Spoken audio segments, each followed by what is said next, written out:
കണ്ണ്, കാത്, മൂക്ക്, ചെവി, ത്വക്ക് ഇവയെക്കുറിച്ചൊക്കെ പഠിക്കുന്ന ചാപ്റ്ററാണ് ഇന്ദ്രിയജാലം അല്ലേ. ആ ചാപ്റ്ററിൽ നിന്ന് നമുക്ക് വളരെ ഇമ്പോർട്ടൻ്റ് ആയിട്ട് നമ്മൾ ആനുവൽ എക്സാമിന് പ്രതീക്ഷിക്കാവുന്ന ഒരു 2-3 ക്വസ്റ്റ്യൻ അത് മാത്രം. പക്ഷേ ഏറ്റവും ഇമ്പോർട്ടൻ്റ് ആയി വെച്ചാൽ ഞാൻ പറയും ഈ ക്വസ്റ്റ്യൻസ് ആണ് നിങ്ങൾ പഠിക്കുന്നത്.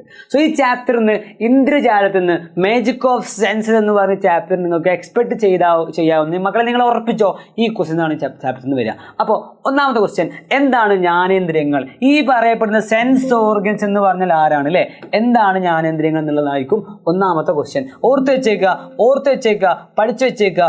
എന്താണ് ജ്ഞാനേന്ദ്രിയം ഡെഫിനിഷൻ നമ്മൾ പറയാൻ പോവാണ്. എന്താ മക്കളെ, നമുക്കറിയാം അല്ലേ, എന്താണ് ചെവി ഒരു ജ്ഞാനേന്ദ്രിയമാണ് അല്ലേ? അതെ, ചെവി ഒരു ജ്ഞാനേന്ദ്രിയമാണ്. അതുപോലെ കണ്ണൊരു ജ്ഞാനേന്ദ്രിയമാണ്. പിന്നെ ആരാളുള്ളത്? യെസ്, മൂക്ക് മറ്റൊരു ജ്ഞാനേന്ദ്രിയമാണ്. പിന്നെയോ നമ്മുടെ നാക്ക് ഒരു ജ്ഞാനേന്ദ്രിയമാണ്. കഴിഞ്ഞില്ല, നമ്മുടെ സ്കിന്ന് അതും ഒരു ജ്ഞാനേന്ദ്രിയമാണ്. നമ്മൾ ആരെങ്കിലും ടച്ച് ചെയ്താൽ നമുക്ക് അറിയാൻ കഴിയുന്നത് എന്തുകൊണ്ടാണ്?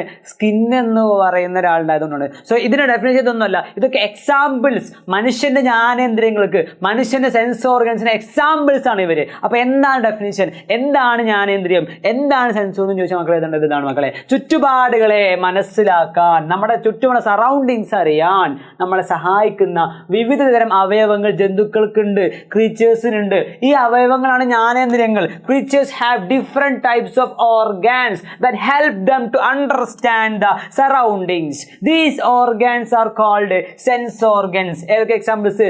കണ്ണുണ്ട്, ചെവിയുണ്ട്, മൂക്കുണ്ട്, നാക്കുണ്ട്, ത്വക്കുണ്ട്. ഇതൊക്കെ മനുഷ്യന്മാരുടെ ഇമ്പോർട്ടന്റ്, ശ്രദ്ധിച്ചു വെക്കുക, അടിവരയിടുക. ഇതെല്ലാം ഹ്യൂമൻ ബീയിങ്സിന്റെ സെൻസ് ഓർഗൻസ് ആണെന്ന് കൂടെ പറഞ്ഞു വെച്ചാൽ ഫുൾ മാർക്ക് കിട്ടി. സോ ഓർത്ത് വെച്ചേക്കുക, ഒന്നാമത്തെ ക്വസ്റ്റ്യൻ എന്താണ് ജ്ഞാനേന്ദ്രിയങ്ങൾ, ഏതൊക്കെയാണ് മനുഷ്യന്മാരുടെ ജ്ഞാനേന്ദ്രിയങ്ങൾ ചോദിച്ചാൽ ഇതാണ് അവിടെ നമ്മൾ എഴുതി വെക്കേണ്ട ആൻസർ. പെർഫെക്റ്റ് ആയില്ലേ?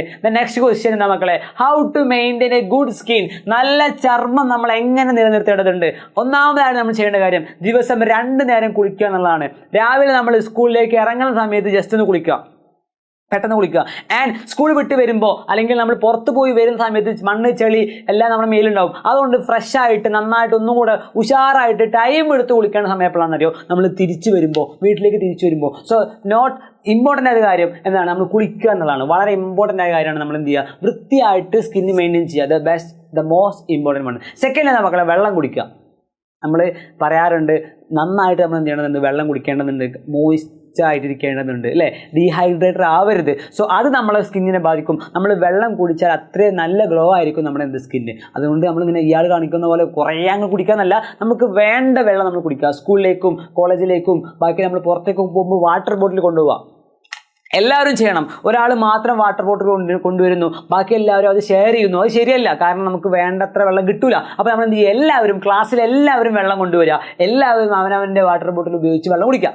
ക്ലിയർ ആണോ? സോ വാട്ടർ കുടിക്കുക എന്നുള്ളത് അടുത്ത പോയിന്റാണ്. പിന്നെ ഫ്രൂട്ട്സ്, വെജിറ്റബിൾസ് എല്ലാം നമ്മളൊരു ഭക്ഷണത്തിൽ ഉൾപ്പെടുത്തുക, നമ്മുടെ ഡയറ്റ് പ്ലാനിൽ ഉൾപ്പെടുത്തുക, നമ്മൾ ഭക്ഷണക്രമത്തിൽ ഉൾപ്പെടുത്തേണ്ടതാണ്, നിർബന്ധമാണ്. ഫ്രൂട്ട്സ്, ചില ആളുകൾ ഒരു ഫ്രൂട്ട്സും കഴിക്കാറില്ല, എനിക്കറിയാം. ചില ആളുകൾ, ഇപ്പോൾ എൻ്റെ കസിൻസൊക്കെ ചില ആളുകളുണ്ട്, തീരെ ഫ്രൂട്ട്സ് അവർക്ക് ഇഷ്ടമേ അല്ല. ആപ്പിൾ പോലും അവർ കഴിക്കാറില്ല. പിന്നെ പച്ചക്കറിയുടെ കാര്യം പറയണേ വേണ്ട, വെജിറ്റബിൾസ്. അപ്പോൾ അതുകൊണ്ട് നിർബന്ധമായി നമ്മുടെ ഇലക്കറികൾ, പച്ചക്കറികൾ, ഫ്രൂട്ട്സ് എല്ലാം നമ്മുടെ ഭക്ഷണക്രമത്തിൽ ഉൾപ്പെടുത്തുക. അതൊക്കെ എന്തിനാണ്? നല്ല സ്കിന്ന് മെയിൻറ്റെയിൻ ചെയ്യാൻ വേണ്ടിയിട്ടാണ്. ഓക്കെ അല്ലേ? സോ ത്വക്ക് വൃത്തിയായി സൂക്ഷിക്കുക, നമ്മുടെ സ്കിന്ന് നന്നായിട്ട് വൃത്തിയായി സൂക്ഷിക്കുക, വെള്ളം കുടിക്കുക, നല്ല ഭക്ഷണക്രമങ്ങൾ ഉൾപ്പെടുത്തുക. ആൻഡ് ഇതും കൂടെ പിടിച്ചോ. ലാസ്റ്റ് ക്വസ്റ്റ്യൻ ആണ്, കണ്ണിൻ്റെ ആരോഗ്യത്തിന് നമ്മുടെ ഏറ്റവും ഇമ്പോർട്ടൻ്റ് ആയ സെൻസ് ഓർഗൻ നമ്മൾ പറയാൻ പറ്റും. ഈ ലോകത്തെ നമ്മൾ കണ്ടറിയുന്നത് നമ്മുടെ കണ്ണ് തന്നെയാണ്. സോ ആ കണ്ണിൻ്റെ ആരോഗ്യത്തിന് നമുക്ക് എന്തൊക്കെ ചെയ്യാമെന്നാണ് question. What health habit should you follow for the health of our eyes? മക്കളെ ഇമ്പോർട്ടൻ്റ് ആണ്, ശ്രദ്ധിച്ചു വെച്ചേക്കണേ, പഠിച്ചു വെച്ചേക്കണേ. പഠിച്ചു വെച്ചിട്ട് മാത്രം കാര്യമില്ല, അത് പ്രാവർത്തികമാക്കുകയും ചെയ്യണം. നമ്മൾ ലൈഫിലേക്ക് അത് അങ്ങോട്ട് അഡാപ്റ്റ് ചെയ്യുകയും ചെയ്യുക. എന്താ ക്വസ്റ്റ്യൻ? ഏറ്റവും ഇമ്പോർട്ടൻ്റ് ആയ കണ്ണിനെ കുറിച്ച് നമ്മൾ പറയാണ്. കണ്ണ് തിരുമരുത്. കണ്ണിലേക്ക് എന്തെങ്കിലും പോയാൽ നമ്മൾ എന്ത് ചെയ്യരുത്? കണ്ണങ്ങ് തിരുമരുത്. തിരുമിയാൽ നമ്മുടെ കണ്ണിൻ്റെ സ്കിന്നിന് ഭയങ്കര ഡാമേജ് ആണ്, പ്രശ്നമാണ്. സോ നമുക്ക് ചെയ്യാവുന്ന കാര്യം എന്താണ്? കണ്ണിലേക്ക് വാട്ടർ, നല്ല പ്യൂറായ ഫ്രഷായ വെള്ളം നമ്മൾ എന്ത് ചെയ്യുക? ഇങ്ങോട്ടാക്കിയിട്ട് അത് നമുക്ക് വൃത്തിയായിട്ട് കഴുകുക. നമുക്ക് എന്തെങ്കിലും ഇറിറ്റേഷൻ ഫീൽ ചെയ്യുകയാണെങ്കിൽ ഒരിക്കലും നമ്മൾ കണ്ണ് തിരുമ്പല്ല വേണ്ടത്. നമ്പർ 1. സെക്കൻഡ്, നമ്മൾ ടി വി കാണുമ്പോൾ, ഫോൺ യൂസ് ചെയ്യുമ്പോൾ നമ്മൾ ലൈറ്റ് ഓൺ ചെയ്യുക. ഇവിടെ ലൈറ്റ് ഓൺ ആണ്, ഇവിടെ ലൈറ്റ് ഓഫ് ആണ്. ഒരിക്കലും ഓഫായിട്ട് ഡാർക്ക് റൂമിൽ ഇരുന്ന് എന്ത് ചെയ്യരുത്? ടി വി കാണരുത്. നമുക്ക് അത് അങ്ങനെ കാണുമ്പോൾ ഭയങ്കര ഒരു വൈബായിരിക്കും. പക്ഷേ ആ വൈബ് നമ്മുടെ കണ്ണിന് അത്ര നല്ലതല്ല. അതുകൊണ്ട് നമ്മൾ എന്ത് ചെയ്യണം? ഉറപ്പായിട്ടും കണ്ണിന് സ്ട്രെയിൻ കൂട്ടുന്ന കാര്യങ്ങളായതൊന്നും ചെയ്യരുത്. ലൈറ്റ് ഓൺ ചെയ്തിട്ട് മക്കൾ എന്ത് ചെയ്യുക? ഫോൺ യൂസ് ചെയ്യുകയാണെങ്കിൽ അങ്ങനെ ചെയ്യുക, ടി വി കാണുകയാണെങ്കിൽ അങ്ങനെ ചെയ്യുക. പിന്നെ അതൊക്കെ ചെയ്യുമ്പോൾ ഒരു അഡിക്വറ്റ് ഡിസ്റ്റൻസ് കീപ്പ് ചെയ്യണം കേട്ടോ. പിന്നെ എന്താണ്? കണ്ണിലേക്ക് നമ്മൾ ഡയറക്റ്റായിട്ട് എന്ത് ചെയ്യരുത്? ഇങ്ങനെ കണ്ണിലേക്ക് ഡയറക്റ്റ് നമ്മൾ കൈയിടരുത്. നമ്മൾ എന്തെങ്കിലും കണ്ണിൽ പോയാൽ എന്തെങ്കിലും എന്തെങ്കിലും നമുക്ക് ഫീൽ ചെയ്യാൻ എന്ത് ചെയ്യും, കയ്യും കൊണ്ടിട്ട് ഇങ്ങനെ തപ്പും. ചെയ്യരുത്, പ്രശ്നമാണ്. പിന്നെ ഫോണ്, കമ്പ്യൂട്ടർ, ലാപ്ടോപ്പ് ഒക്കെ യൂസ് ചെയ്യുമ്പോൾ ഒരു അഡിക്റ്റഡ് ഡിസ്റ്റൻസ് കീപ്പ് ചെയ്യുക. നമ്മൾ വളരെ ദൂരത്തുമല്ല വളരെ അടുത്തുമല്ല, ആ രീതിയിലല്ലേ. നമ്മളിങ്ങനെ അടുത്ത് പിടിച്ചിങ്ങനെ ഫോൺ കാണുന്ന മക്കളെ കാണാം. ഇപ്പോൾ എൻ്റെ ഒരു കസിൻ ഉണ്ട്, അവൻ വളരെ അടുത്ത്, ചെറിയ കുട്ടിയാണ്, സ്കൂളിലൊന്നും പോകാൻ കഴിഞ്ഞിട്ടില്ല, പക്ഷെ എങ്ങനെ നോക്കിയിരിക്കും, കണ്ണിന് ഭയങ്കര പ്രശ്നമായിരിക്കും. നമ്പർ 1. ഇനി ഇത്രയും ദൂരത്ത് പിടിച്ചിട്ടും കാര്യമില്ല, അപ്പോൾ നമുക്ക് കണ്ണിന് പ്രശ്നമാണ്. അതുകൊണ്ട് ഒരു അഡിക്റ്റഡ് ഡിസ്റ്റൻസ് കീപ്പ് ചെയ്യാം. ഓക്കെ അല്ലേ, റെഡി? പിന്നെ മക്കളെ ലോങ് ടേമിൽ യൂസ് ചെയ്യരുത്. ഫോൺ കാണുമ്പോൾ കുറേ നേരം മണിക്കൂറുകളോളം നമ്മൾ കാണാൻ സമ്മതിക്കരുത്. നമ്മുടെ ബ്രദേഴ്സൊക്കെ ഉണ്ടെങ്കിൽ അവരെ കാണാൻ സമ്മതിക്കരുത്, പ്രശ്നമാണ്. കണ്ണിന് സ്ട്രെയിൻ കൂടും, പിന്നെ കണ്ണട വെക്കേണ്ടി വരും. റെഡി?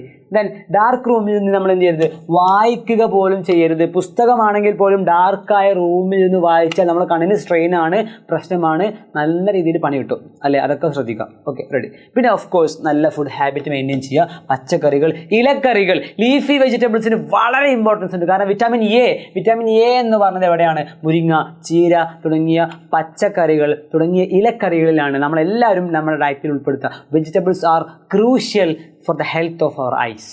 സോ നന്നായിട്ട് ഓർത്ത് വെച്ചേക്കുക, പഠിച്ചു വെച്ചേക്കുക. ആ പോയിന്റ്സാണ് ഇവിടെ പറഞ്ഞിട്ടുള്ളത് കേട്ടോ. And all the best. മതിയില്ലേ? റെഡി? സോ ഇതാണ് നമ്മൾ പറഞ്ഞൊരു ഷോർട്ട് വീഡിയോ. ഈ ഒരു 3 ക്വസ്റ്റ്യനുകൾ എന്ത് ചെയ്യുക, ഉറപ്പായിട്ടും ഓർത്ത് വെച്ചേക്കുക, പഠിച്ചു വെച്ചേക്കുക. എക്സാമിന് വരും മക്കളെ, വന്നാൽ നിങ്ങൾ വ്യക്തമായിട്ട് എഴുതുക. ഇനി എക്സാമിന് എഴുതുക എന്നുള്ളത് മാത്രമല്ല, നമ്മുടെ ലൈഫിൽ നമ്മൾ പ്രാവർത്തികമാക്കേണ്ട 3 ക്വസ്റ്റ്യൻസ് ആണ്, 3 പോയിന്റ്സ് ആണ്. സോ ഓർത്ത് വെച്ചേക്കുക, എക്സാമിന് വരും, നിങ്ങൾ നന്നായിട്ട് എഴുതുകയും ചെയ്യും. All the very best.